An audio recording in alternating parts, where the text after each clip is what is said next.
Folha no Ar, primeira edição. Hoje conversando sobre o Alvinegro, hoje conversando sobre o americano. Já falamos com o Caé, falamos um pouco também com o Luciano Portela. O Caé é o novo técnico do americano. O Luciano Portela é o diretor executivo de futebol. E estamos com o presidente do americano, o Wagner Xavier, que fala ao vivo conosco por videoconferência. O Matheus Berriel, jornalista hoje na bancada deste programa, né? Rola bola, então, de verdade, hoje posso falar rola bola, né? Para você continuar e a gente continuar conversando aí com o presidente Wagner Xavier. Wagner, você me deu uma entrevista cerca de um mês atrás para a Folha, em que você comentou um desejo de aproximação com o Goytacás. Estava sendo mediado ali pela G7, que é a empresa que atualmente administra o futebol do Goytacás. Isso começou ali simbolicamente com o empréstimo de 2 atletas do Goytacás para o americano, e tinha-se o desejo, não um desejo, mas uma possibilidade de o americano jogar no Arizão. O americano teria recebido essa proposta, aceitou, fez uma proposta de aluguel, mas acaba que não foi adiante, foi vetada pelo Conselho Deliberativo do Goytacás. Queria que você comentasse esse cenário todo e, após essa negativa do Arizão, como que fica essa proposta de cooperação? Os clubes continuam próximos? Que isso repercutiu muito entre as duas torcidas. Então, você comentar um pouco para a gente. As negociações estavam sendo tratadas, né, de forma cordial e profissional entre as duas diretorias, mais a G7, né? Assim, fomos surpreendidos por uma decisão tomada, às vezes, pela paixão e de maneira amadora, e que acabaram fazendo... eles abriram mão de alugar o equipamento deles. Nós temos hoje aqui na cidade 3 times que fazem futebol profissional. Eles têm um imóvel, que é um equipamento que obrigatoriamente ele precisa ser utilizado para a prática de futebol. As conversas foram tratadas de maneira profissional entre locador e locatário. Nós queríamos locar o estádio para jogar e, mais uma vez, acredito que havia muito interesse da diretoria em fazer o aluguel, porque tirando o americano, o único clube que pode fazer esse aluguel hoje é o Campos, que poderia alugar o equipamento, e de maneira amadora, sei lá, pela paixão, o conselho entendeu que não deveria. Mas é uma coisa até curiosa, engraçado. O clube foi oferecido a gente, não fomos nós que fomos buscar. Todas as instalações foram oferecidas e eles colocaram o valor, e depois você diz, olha, eu quero alugar, aí vem a resposta, nós não vamos alugar porque um determinado torcedor escreveu alguma besteira aí na rede social e isso deixou a gente chateado. Então, não está precisando, provavelmente, deve estar com dinheiro, não deve estar precisando, né? Diga-se de passagem, o campo está muito bem tratado, muito bem cuidado, mas Cardoso Moreira sempre foi a primeira opção nossa. Quando nós enviamos para a federação, antes mesmo da resposta do próprio Ari lá, do conselho que iria dar, nós já tínhamos enviado para a federação que a nossa primeira opção seria jogar em Cardoso, que o Ari seria a nossa segunda opção. Então, vida que segue. A gente vai jogar onde a gente sempre jogou, onde a gente é muito bem recebido. Eu encontrei também resistência dentro da minha diretoria, dentro do meu clube, de torcedores, e o sentimento de cooperação, na verdade, ele tem que ser construído por ambas as partes, né? Isso é uma casa, é tijolinho por tijolinho. A gente bota um tijolinho aqui, eles botam um tijolinho ali, mas vamos aguardar, tudo muito novo, né? É que a alegação oficial do Goytacás em nota, como você chegou a citar, foi que houve comentários de torcedores em publicações nas redes sociais chamando lá o Arizão de chiqueirão. Uma provocação que vinha lá desde 2017, quando estava acirrada a rivalidade entre os clubes. E nas redes sociais também, a gente sabe como é que é provocação de torcedor. Torcedores do Goytacás atacam o Americano dizendo que a proposta de aluguel foi, parece, com salgado e um Guaracamp, uma coisa sacaneando vocês assim. Não sei se você pode falar em números, mas como foi essa proposta? Porque eu cheguei a conversar também, uma semana depois da entrevista com você, com o presidente do Goytacás, D'Artagnan Fernandes, você deve ter lido a matéria, em que ele disse, foi favorável, disse que era uma possibilidade boa para os dois clubes, que era interessante, mas que precisava passar pelo conselho. E aí acaba que teve esse veto. Como que foi a proposta? Foi um salgado em Guaracamp, a provocação de torcedor? Não, isso é provocação de torcida. Tudo tratado de maneira profissional. Existia um valor por aluguel de R$ 5.500 por jogo.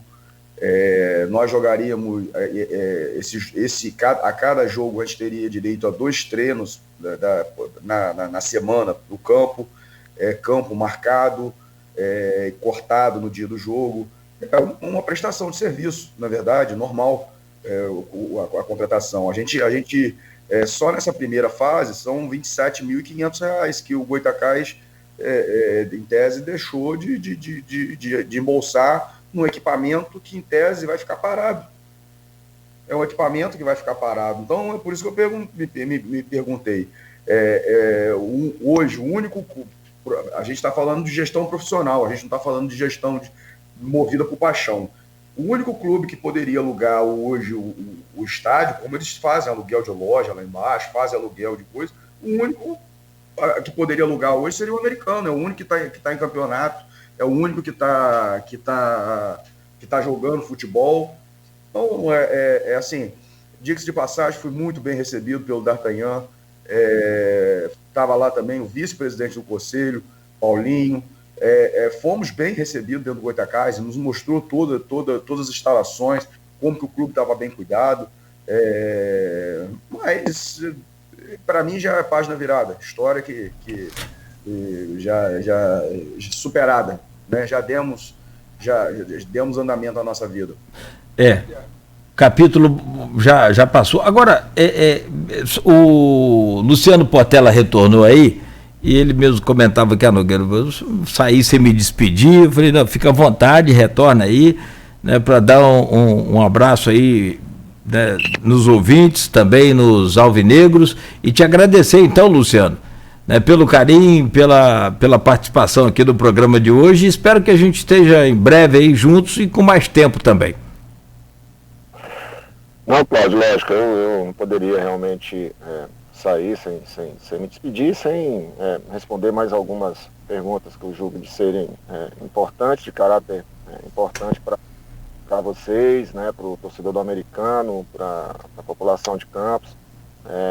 Eu me coloco aqui à disposição para esclarecer qualquer tipo de dúvida e perguntas assim bem pontuais que eu tenho certeza que são de curiosidade de todo mundo para saber, né? Então, por favor, é uma questão é uma obrigação, uma honra, né, a poder responder e atender aí a solicitação de vocês. Tem uma pergunta da Silvana aqui, inclusive o Goytacás cedeu já 2 jogadores, conforme o Berriel falou, o Americano contratou 2 jogadores nessa tentativa de aproximação, né, do Goytacás. E aí, se vocês me permitem, uma questão de um comentário pessoal, é uma opinião minha, de Cláudio Nogueira. Se não se profissionalizar, o time que não tiver uma administração profissional, ele está fora de qualquer possibilidade de sobrevivência. Eu digo até assim, e vou trazer aqui para o campo esportivo o que a gente falou aqui quase que nos últimos 6 meses, porque o jornalista Luiz Abreu Barbosa fez 11 painéis com 34 pessoas de vários segmentos da sociedade civil organizada. Especialistas em números, economistas,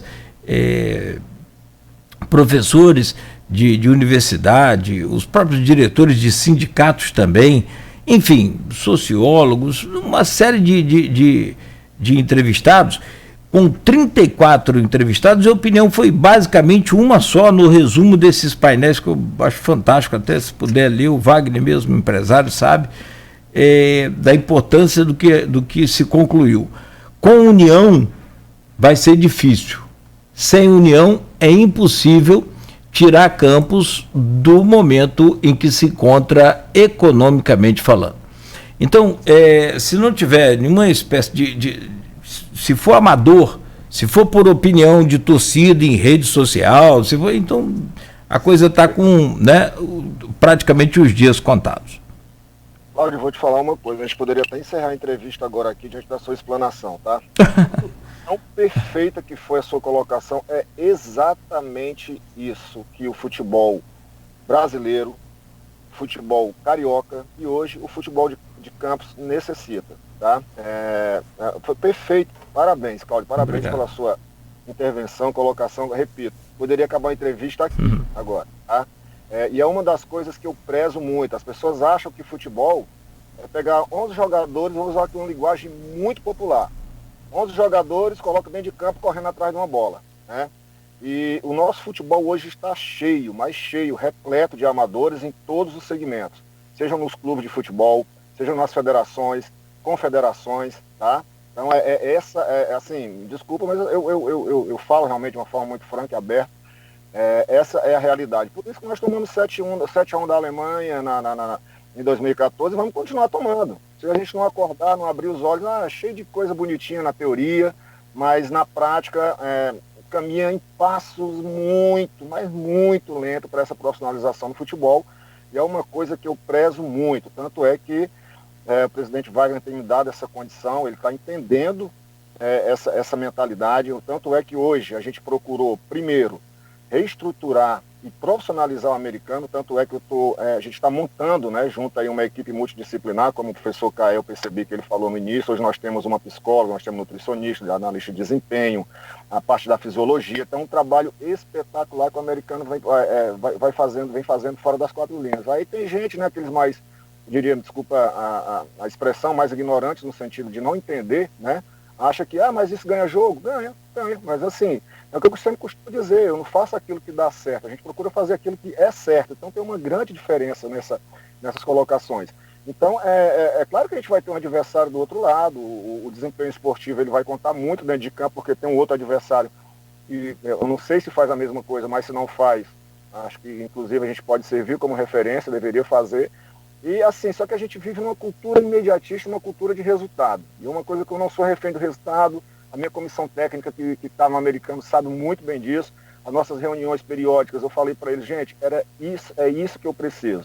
Não é porque hoje um clube chega num jogo, um resultado esportivo não é aquilo que esperava, e no outro dia demite o treinador, tá? Mas não acompanha o dia a dia do trabalho da comissão técnica, se é aquilo que está sendo colocado em prática como metodologia de trabalho, que foi estabelecido no início. E assim, é algo que eu valorizo muito. Eu já tive algumas experiências nesse sentido, onde eu já até falei em outros clubes onde o treinador, em termos de resultado, não conseguiu, e eu falei para ele que ele não deveria sair porque o trabalho dele estava sendo muito bem feito, apenas o resultado não estava vindo. Assim como tive também treinador que ganhava o jogo e eu não estava satisfeito. Onde eu vi de alguns presidentes estatutários, diretores estatutários, que dizem, mas o time está ganhando. Eu falei, mas tem uma hora que vai perder. E isso é muito claro. Tem um livro que eu sugiro para que todos leiam, que fala que a bola não entra por acaso. E não deu outra. A gente estava ganhando alguns jogos, na hora que chegou um jogo decisivo, a bola não entrou. Eu acho que tem que ser justo mesmo. Eu prezo muito por isso. Eu acho que eu prezo pela profissionalização, pela organização ali, fora das quatro linhas, para que dentro dos jogos os resultados venham. E ele vem, Cláudio, principalmente quando se trabalha com planejamento, com organização, com planejamento estratégico de médio a longo prazo. Então é isso que eu quero que a torcida do americano, que o conselho, os dirigentes estatutários, que ele, antes de mais nada, eu sei que eles, querem o bem do americano, mas que antes de serem torcedores, que sejam profissionais e entendam que para o americano chegar, hoje como eu vejo como uma ação estratégica, o americano chegar, voltar para o cenário nacional, no mínimo com a Série B de brasileiro, que eu vejo como americano, assim como tem o Boa Vista também lá em Bacaxá, que são clubes que têm estrutura para estar nesse patamar, e por que não chega? Por que não chega? Aí a gente precisa identificar os problemas e principalmente cair dentro para resolver. Mas só que não é de imediato, tá? Você tem que, hoje a gente vai para a Série B. Não tem, é um processo. E para passar por esse processo, não tem dúvida que é através da profissionalização. Então, muito bem, Cláudio, pela sua colocação, pela sua explanação desse assunto. Beleza. Continuando aqui com o Portela, que muito torcedor acha que o diretor de futebol recebe só para contratar, mas a gente vê que sua atuação ali, você negociou estádio, participou junto ali com o Wagner, você está sempre nos bastidores atuando, para o torcedor entender o que faz hoje um diretor executivo de futebol, além de montar o elenco. Perfeito, Matheus, obrigado pela pergunta. Realmente a gente eu tenho tentado ao longo dos últimos anos, até em palestras também que a gente ministra, desmistificar essa ideia de que o diretor executivo de futebol tão somente monta elenco. Não é assim, eu costumo dizer que um grande diferencial, principalmente pela experiência que eu tive de 26 anos como atleta de alto rendimento dentro de campo, desde das categorias de base, passando pelos clubes profissionais e seleção brasileira também, foi esse conhecimento empírico, né, que é vivido através das experiências de campo, porém a formação acadêmica também, né? Então hoje eu consigo conversar de igual para igual com todos os profissionais de uma equipe multidisciplinar, ou seja, eu converso de igual para igual, eu entendo que eu estou falando de nutrição, falando com o nutricionista, eu entendo que eu estou falando de preparação física, quando eu estou falando com o preparador físico, com a fisiologia, com a psicologia. Então a gente tem noção de todas as áreas do departamento de futebol. Então a gente fala de igual para igual. E um grande diferencial nessa função hoje eu entendo que é essa, entendeu, Matheus? Então eu já montei cardápio em outros clubes, já fiz, trabalhei na parte de direção técnica, no sentido de fazer documentação, transferência, registro de atleta. Então, tudo isso a gente entende um pouco, então a gente consegue analisar o que cada profissional pode entregar a nível de excelência. Então, uma função hoje de um executivo de futebol é muito abrangente. Ela vai muito além da formação do elenco. Eu posso dizer até que é um fator importante, mas não é só isso. Engloba todas essas áreas, essa reestruturação do departamento de futebol, não só profissional, como base também, que a gente inclusive já tem conversado aí algumas ações acerca da reestruturação da base do americano, onde eu já falei para o presidente que é um trabalho que a gente vai colher no mínimo 3 anos, então também não tem cobrança de resultado, não pode ter cobrança de resultado agora para o interesse, para o objetivo que a gente tem. Então, Matheus, é mais ou menos isso. O executivo de futebol hoje ele trabalha, ele tem que ter conhecimento de todas as áreas para que ele possa ser bem sucedido nessa sua função dentro de um departamento de futebol. Você citou aí um projeto de 3 anos, e eu sei que o Wagner já tinha falado numa outra entrevista também, que tem um projeto de se colocar o americano de volta no cenário nacional, numa Série C, Série D de brasileiro. Como que estão esses planos? Seria 2023 que o Wagner disse, não é? Perfeito, o Matheus. A gente trabalha, né, como eu falei, com o planejamento estratégico e com isso algumas ações para que a gente alcance aqueles objetivos. Então, no final de 2023, a nossa ideia é que o americano esteja de volta ao cenário nacional, né, no mínimo numa Série D de brasileiro, no mínimo. Então, qualquer coisa além disso vai ser lucro, né? E claro, se a gente conseguir já uma vaga na segunda fase do Campeonato Carioca, será maravilhoso.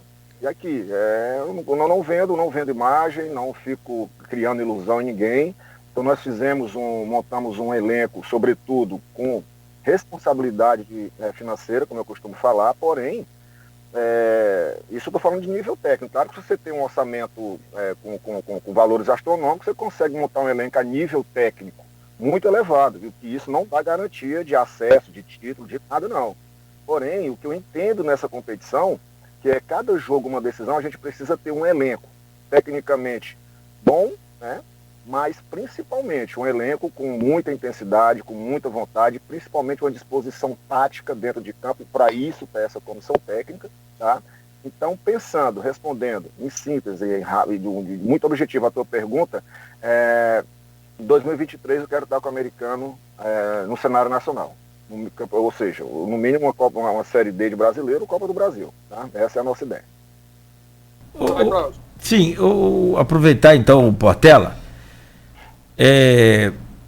só para a gente fechar também esse bloco, e aí o Portela pode seguir com a gente, fica à vontade, é sempre um prazer, uma honra, ou também adiantar aí o seu expediente. Todo esse trabalho, todo esse envolvimento que tem né, por trás das câmeras, digamos assim, por trás do jogador, por trás da bola rolando, é realmente uma estrutura muito grande, é um trabalho muito pesado que tem que ser feito. E como é que é fazer esse trabalho todo diante dessa pandemia da Covid-19 que coloca aí as vidas em risco? Nossa, Cláudio, tem sido difícil nesse aspecto, porém, é simples, a gente tem que obedecer regras, né? A gente tem que ser fiel aos estatutos, às autoridades, né? E é muito simples no sentido de, uso até um ditado, né? Não sei agora quem é o autor, mas que fala que regras claras, amizades longas, né? Então é isso. As autoridades sanitárias dão direcionamento, nós estamos subordinados à federação, que dá também um direcionamento, então a gente cumpre os protocolos, cumpre ali com muita responsabilidade o que as autoridades sanitárias preconizam acerca dessa pandemia. O presidente Wagner, junto com a diretoria, tem dado todo o suporte para que isso aconteça. Toda semana nós sanitizamos lá o CT, todo o elenco, todos os funcionários e colaboradores já foram testados no clube.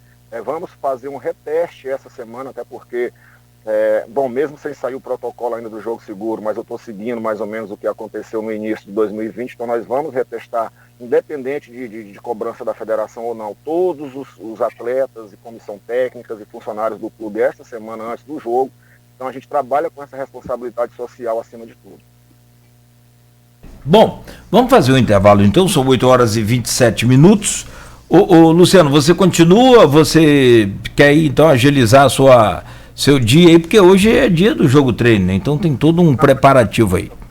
Continuo, Cláudio, prazer, continuo ainda uns minutos aí com vocês. Então tá bom, tá legal, então ótimo, perfeito. A gente faz um rápido intervalo, o presidente do Americano conversando ao vivo conosco, o Wagner Xavier, também o diretor executivo, no meu tempo que eu era setorista do Americano, mas isso já faz muito tempo, não precisa falar quanto também, senão o pessoal vai ficar achando que eu tô velho aqui, e eu não tô tão velho, mas acho que eu tô mais velho que vocês tudo junto aí, eu acho. No meu tempo era setorista, né, que era setorista do Americano, era o nome do cargo, hoje também ocupado aí pelo Luciano Portela, era vice de futebol, né? Era isso mesmo, não era? Hoje virou... Sim, não, na verdade essa nomenclatura, ela muda, né? Depende de clube, depende de estatuto de clube, então pode ser o diretor de futebol, gerente de futebol, até supervisor também, né? Então essa nomenclatura, não é um padrão, né? Muda muito de clube para clube, talvez até por estado, talvez não, dependendo também do estado. No caso americano, o vice-presidente de futebol continua sendo o Carlos Abreu. Ah, sim. E são funções não remuneradas, né? Quando você já tem outros tipos de função, diretor, gerente, são funções remuneradas, né? Já acaba o diretor executivo, né? Eu chamo ele de executivo de futebol. São funções remuneradas dentro do clube. Sim. E as coisas vão crescendo, vão mudando, vão melhorando, e principalmente com toda essa tecnologia aí, tem que aproveitar esse momento, como o próprio disse o Luciano, fazer o scout, né, de cada jogador, como disse o próprio Caé, o rendimento de cada jogador. Quem sabe o que é um foco dentário sabe muito bem o que é você trabalhar com, né, a nutrição, trabalhar com um psicólogo. Você tem um jogador aí muitas vezes com uma contusão que não melhora, não recupera de jeito nenhum, apesar de todo o tratamento médico, profilático, fisioterapêutico, não melhora por conta de um foco dentário, né? Então é importante, parte desde a questão profissional, dentro de campo mesmo, o rendimento, até pessoal e tudo mais. Função aqui não falta para o executivo aí de futebol. São 8h30, a gente faz um breve intervalo e volta então com o Folha no Ar, primeira edição, que tem o oferecimento dos laboratórios Plínio Bacelar e Clínica Proteus.